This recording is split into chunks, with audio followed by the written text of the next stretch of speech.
Hi friends, good morning to all. இது வந்து paleo டயட்டோட 8th டேங்க. இன்றைக்கி காலையில் எழுந்திரிச்சோன்னே வந்து என்னுடைய சுகர் லெவலை தான் செக் பண்ணேன். ஃபிஷ் வாங்கி ரொம்ப நாளாகுது அப்படின்னு சொல்லிட்டு இன்றைக்கி மத்ராங்கிற பிளேஸில் இருக்க ஃபிஷ் மார்க்கெட்டுக்கு தாங்க போனோம். மத்ரா ஃபிஷ் மார்க்கெட் பற்றி நான் என்னுடைய லாங் வீடியோவில் போஸ்ட் பண்ணியிருக்கேன். லிங்க்கு கீழே தரேன், விருப்பம் இருக்கிறவங்க செக் பண்ணி பாருங்கள். பக்கத்தில் வந்து ஒரு சூப்பர் மார்க்கெட் இருக்குது. ஸோ அங்கே போய் வெஜிடபிள்ஸ் வாங்கிட்டு வந்துட்டு இன்றைக்கி காலையில் வந்து பேலியோ சட்னி பண்ணி பிரேக்ஃபாஸ்ட்டாக வந்து முட்டைக்கோஸ், ப்ரோக்கோலி இதெல்லாம் ஆட் பண்ண ஆம்லேட் தாங்க எடுத்துக்கிட்டேன். அதுக்கப்புறம் சமையலுக்கு கொஞ்சம் மிளகுத்தூள் தேவைப்பட்டுச்சு. ஸோ அதையும் நுணுக்கி ஸ்டோர் பண்ணி வச்சுக்கிட்டேன். ஸ்நாக்ஸாக வந்து சமையலுக்கு யூஸ் பண்ண தேங்காய் தான் எடுத்துக்கிட்டேன்.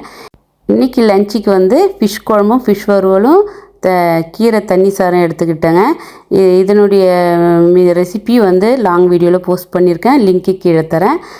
டின்னருக்கு வந்து ஒரே ஒரு க்ரீன் ஆப்பிள் எடுத்துக்கிட்டேன். ஓகே ஃப்ரெண்ட்ஸ், நெக்ஸ்ட் வீடியோவில் மீட் பண்ணலாம். பாய்.